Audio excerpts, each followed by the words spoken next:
오늘 아침 다 식사를 하고 오셨나요? 네. 막 급하게 오신 분들은 못 먹고 오신 분들 계실 것이고, 좀 여유있게 오신 분들은 모두 식사를 하셨을 것입니다.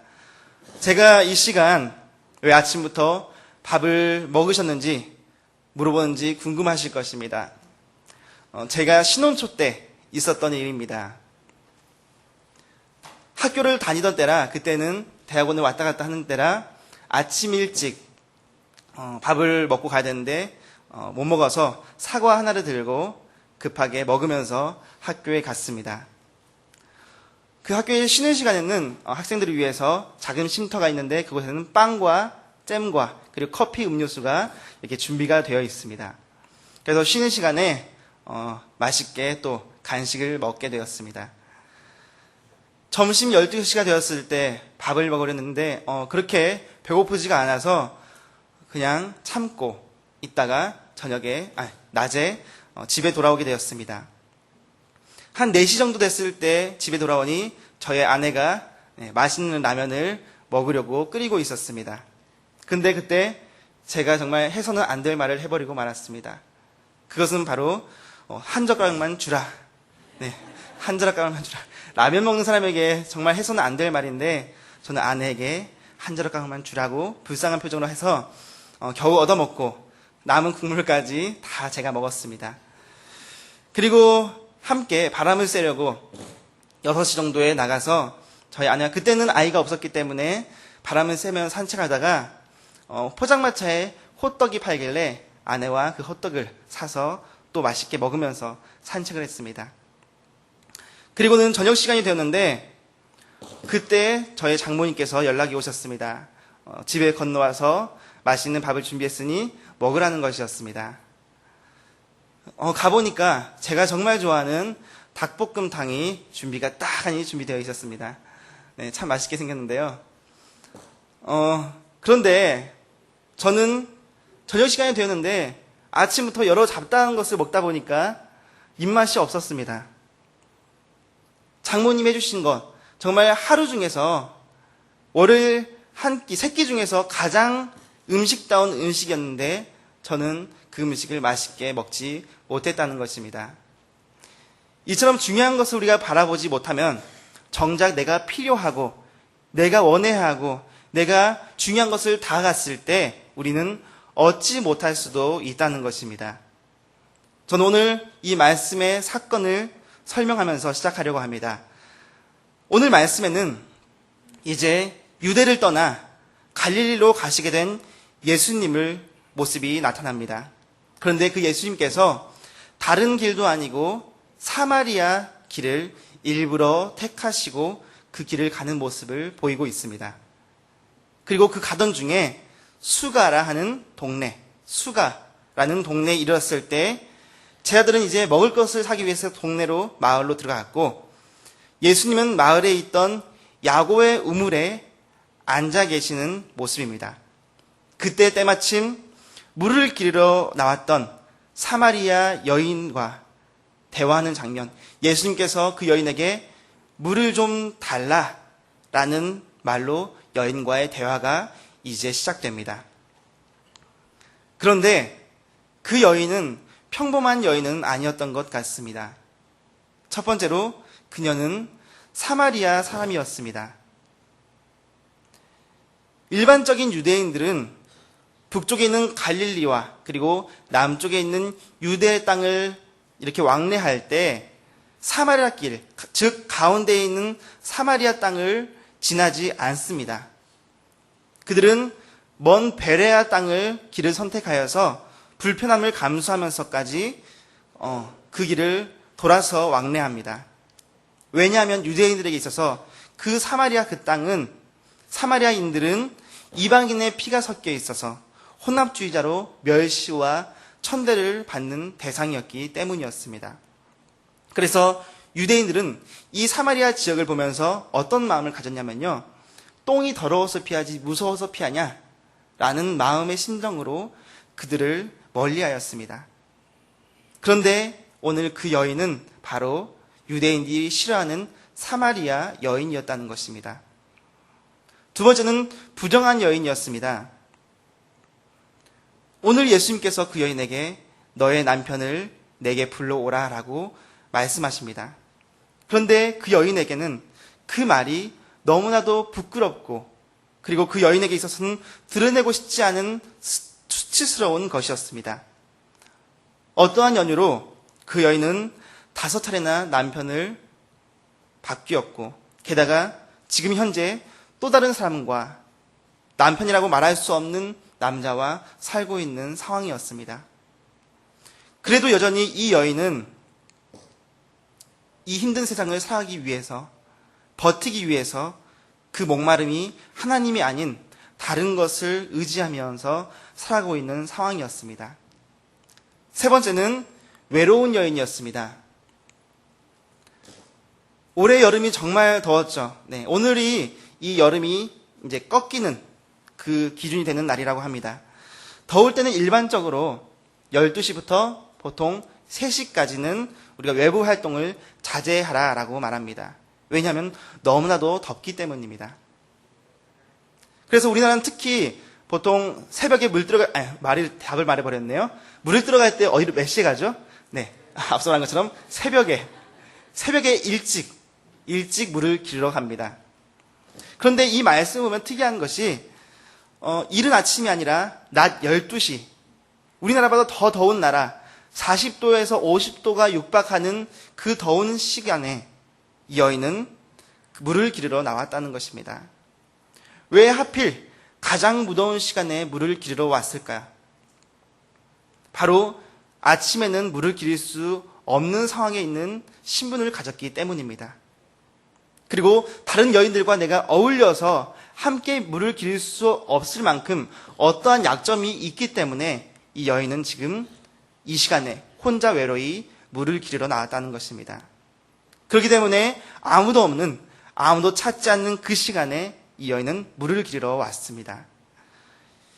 이런 상황을 정리해보면 이 여인은 유대인들에게나 그리고 사마리아인들에게까지도 환영을 받지 못하는 외롭고 비참한 인생을 사는 여인이었다는 것입니다.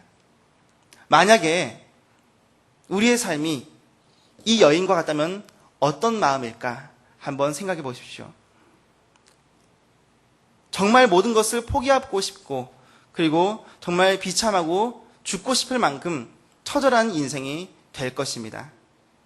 그런데 이 여인과 우리의 모습을 비교해 봤을 때 전혀 다를 바가 없다는 것입니다.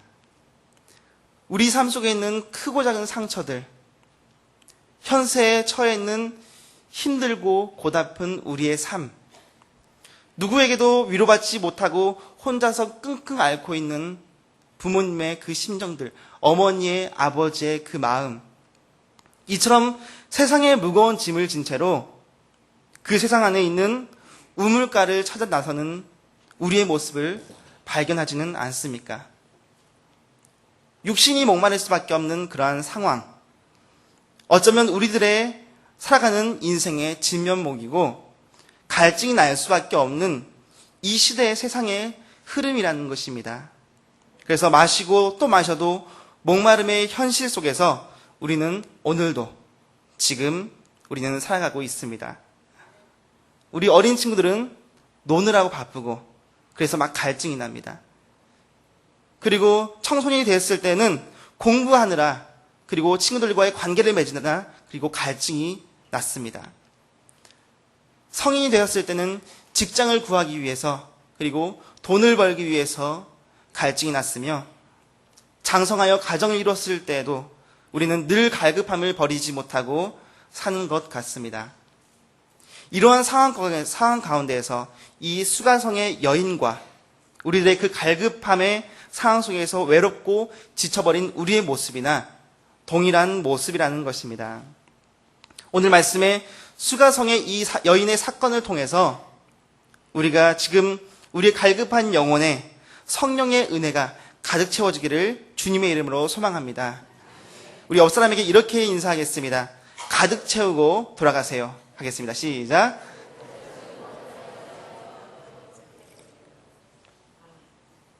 네, 오늘 우리 안에 그 어떤 것도 아닌 그리스도를 우리 안에 가득 채우고 돌아가시기를 바랍니다. 오늘 말씀에 예수님께서 사마리아 여인에게 하시는 말씀이 있습니다. 물을 좀 달라. 물을 좀 달라. 저는 이 물을 좀 달라라는 이 짧은 이 말에 저는 이런 마음이 들었습니다. 예수님께서는 지금 불문율을 깨시고 상종치도 않는 그 여인, 그 이방인 여인에게 먼저 다가가서 예수님께서 물을 좀 달라라고 말씀하십니다. 그런데 이 여인의 반응은 오히려 예수님 앞에 반발하는 모습을 보입니다. 오늘 지금도 주님께서 우리에게 찾아오셔서 물을 좀 달라라고 말씀하십니다. 그리고 우리에게 영원한 생수로 주시려고 하는데 우리를 부르시고 계시는데 우리는 여전히 그것을 거부하고 그리고 우리는 외면하는 모습을 보이고 있다는 것입니다. 그래서 저는 예수님의 이 물을 좀 달라라는 이 말이 너무나도 애타고 간절하게 느껴졌던 것입니다. 예수님의 사역, 행보를 하나하나 이렇게 우리가 보다 보면 예수님께서는 정말 고대하고 기다리고 있는 자들을 찾아오셨습니다. 즉 약하고 상처 있고 깨어진 사람들을 향해서 예수님께서는 다가오셨다는 것입니다. 그래서 예수님은 많은 유대인들이 꺼려하는 그 사마리아 땅으로 직접 들어가셨고 그리고 미리부터 우물 곁에 앉아 계셔서 그 여인이 오기만을 기다리고 계셨다는 것입니다. 그런데 가장 중요한 것은 모든 문제의 해결은 바로 예수 그리스도를 통해서 우리가 해결되었다는 사실입니다. 예수님을 만남으로 소경 바디메오가 눈을 떴고 예수님을 만남으로 10명의 문둥병자가 고침을 받았고 예수님을 만남으로 혈루증 앓던 여인이 구원을 받게 된 사실을 우리는 말씀을 통해서 알고 있습니다. 예수님은 역사의 현장 가운데 둘러싸고 있었던 그 수많은 무리들 사람들은 모두 문제를 안고 살아가던 사람들이었습니다. 아무런 문제가 없던 사람들은 없었습니다. 우리 역시 문제를 가지고 지금 주님 앞에 나오셨을 것입니다. 하나님의 은혜는 언제든지 예수님을 통해서 우리에게 찾아오시고 그리고 우리를 만남으로 인해서 구원의 역사를 이루십니다. 그러나 그 중에서도 지나가시는 그리고 찾아오시는 그 주님을 애타게 찾고 부르짖는 자들에게 내 믿음이 너를 구원했다라고 말씀하신 것을 우리는 기억해야 할 것입니다. 오늘 주님은 우리에게 지금 말씀하십니다. 물을 좀 달라. 나에게 물을 좀 달라. 우리가 그 주님의 음성을 우리가 분별하여서 그리고 오늘도 말씀하시는 그 세밀한 음성에 우리가 대답하여 나아가는 우리 음파교회 성도님들이 되시기를 주님의 이름으로 소망합니다. 우리가 어렸을 때 많이 들었던 이야기 중에서 콩쥐, 팥쥐 이야기를 다 아실 것입니다. 콩쥐, 팥쥐 중에 누가 주인공이죠? 네, 헷갈리시죠? 콩쥐가 주인공입니다. 콩쥐가 착한 아이인데 어렸을 때 어머니가 돌아가셨습니다. 그리고 새 어머니가 들어오시면서 그 사이에서 팥쥐가 태어나게 되는 것입니다.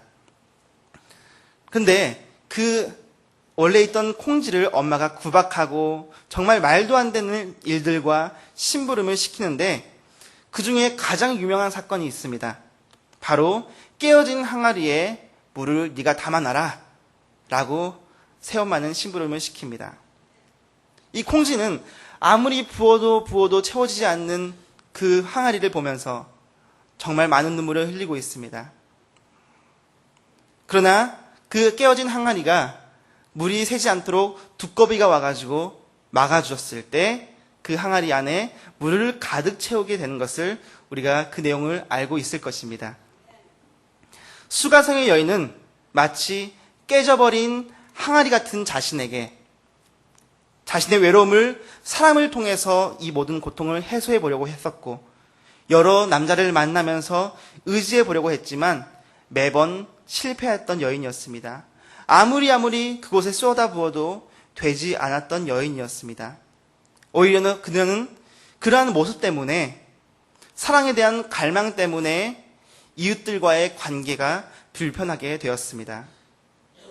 여인은 가면 갈수록 깨어지는 자신의 모습을 보면서 외로움에 고통스러워했을 것입니다. 그 여인의 사건 하나하나가 그녀를 조금씩 깨어지고 그리고 깨어지게 했던 것이었습니다. 그리고 그 깨어진 부분이 있었기 때문에 여전히 그녀의 마음에는 만족함이 없는 삶을 살았을 것입니다. 우리는 누구에게나 인정받고 싶어 합니다.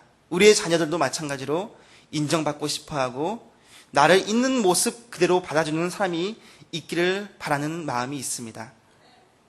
그런데 나를 인정해주는 사람이 단 한 사람도 없을 때 외로움과 고독감에 슬퍼하며 사랑에 갈증이 생긴다는 것입니다. 그래서 유독 인정받고 싶어하고 사랑을 먹고 살아야 되는 연예인들이 자살하는 이유가 바로 그 때문인 것 같습니다. 예전 초등학교 때 수업 시간에는 일반적으로 우리가 연필을 사용합니다. 그리고 좀 잘 나간 아이들은 샤프를 사용합니다. 왜 볼펜을 사용하지 않느냐? 왜냐하면 자주 실수하기 때문에 실수했다가는 볼펜을 했다가는 그 흔적을 지우지 못하기 때문에 그들은 연필을 쓰게 했던 것입니다. 그런데 어느 날 정말 신기한 지우개가 나왔습니다. 우리 아실 건데 볼펜은 지우는 지우개가 나왔습니다. 아, 모르신가요? 네, 제가 초등학교 때 나왔던 건데 그 볼펜을 지우개 나왔을 때 너무나도 신기했습니다. 이처럼 우리의 삶 속에서 우리가 지우고 싶은 일이 있을 때 그 상처를 지울 수만 있다면, 그 지우개가 있다면 우리는 얼마나 좋겠습니까? 그러나 그 상처는 여전히 나의 눈앞에 보이고 우리의 마음속에 그 상처가 남아있다는 것입니다. 그러나 그 깨어진 부분을 막아주실 수 있는 분은, 그 상처를 둘러맬 수 있는 분은 오직 그리스도밖에 없다는 사실입니다. 예수님께서 그 깨어진 부분을 막아주셨을 때 그 여인의 아픔이 사랑으로 회복된 것을 우리는 알 수가 있습니다. 그러나 그 여인은 여전히 상황은 바뀐 것이 없었습니다. 아직도 상처는 몸에 보였습니다. 그러나 만족함이라고 느껴보지 못했던 그녀가 예수님께서 영원히 마르지 않는 생수를 주시겠다고 약속했을 때 그녀는 회복이 되었다는 것입니다. 세상의 갈급함이 채워지는 것보다 중요한 영혼의 목마름이 해결되었기 때문에 그녀에게는 그 상처는 아무런 문제가 되지 않았다는 것입니다. 오히려 그 상처 때문에, 그 깨어진 부분 때문에 예수님을 만나는 계기가 되었다는 사실입니다. 오늘 혹시 우리의 삶 가운데, 우리의 가정에 깨어진 부분이 있으시다면 더욱더 주님께 간절히 기도하시는 계기가 되기를 주님의 이름으로 소망합니다. 또한 그 깨어진 부분을 막아주시는 그리스도를 만나시기를 소망합니다. 지금도 우리가 프로야구 하면은 정말 인기가 많지만 제가 초등학교 시절에는 정말 어린이들도 다 알 만큼 인기가 많았습니다. 그 중에 프로야구 선수들의 스티커 사진을 모으는 책자가 이렇게 있었습니다.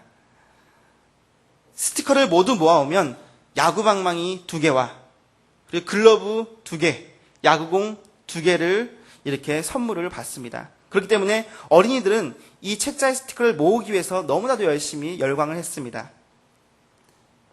그런데 각 팀의 모든 선수들의 사진을 모아야 하기 때문에 많은 시간이 필요했고 그리고 많은 돈이 필요했습니다. 100원에 5장. 그런데 내가 원하는 선수가 나오지 않습니다.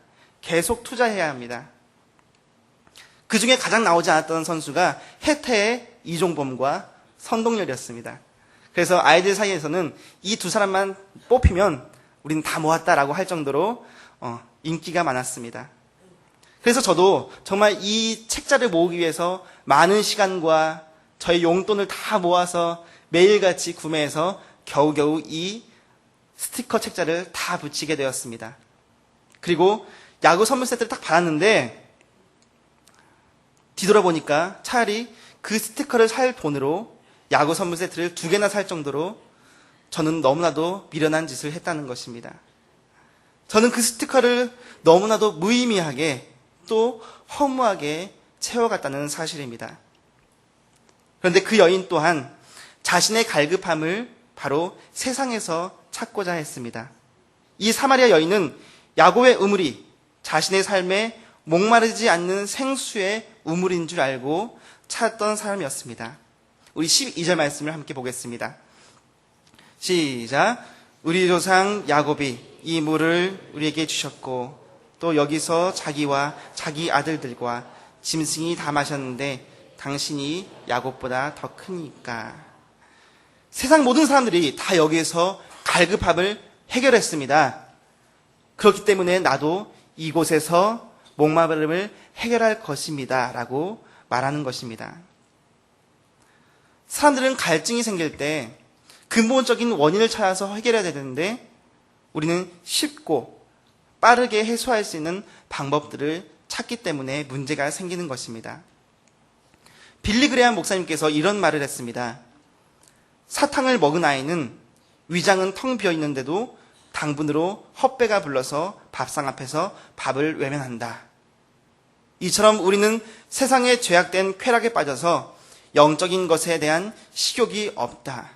우리는 사단의 진수성찬을 너무 많이 먹고 있다라는 말을 하였습니다.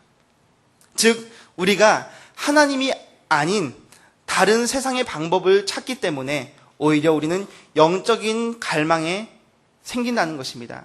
그리고 일시적인 그 갈증을 느끼지 못하도록 세상은 우리를 마취를 시켜놓을 뿐 진정한 갈망을 해결해 주지 못한다는 것입니다. 잠시 이 그림을 보겠습니다. 저는 이 그림을 보면서 너무나도 우리의 모습과 닮아 있지는 않은가라는 생각을 했습니다. 채워도 채울 수 없는, 참을 수 없는 갈급함. 그러나 예수님께서 말씀하신 우물, 야곱의 우물과 예수님이 주시는 물은 근본적으로 전혀 다른 것이었습니다. 우리 먼저 야곱의 우물을 나타내는 13절 말씀을 함께 읽겠습니다. 시작.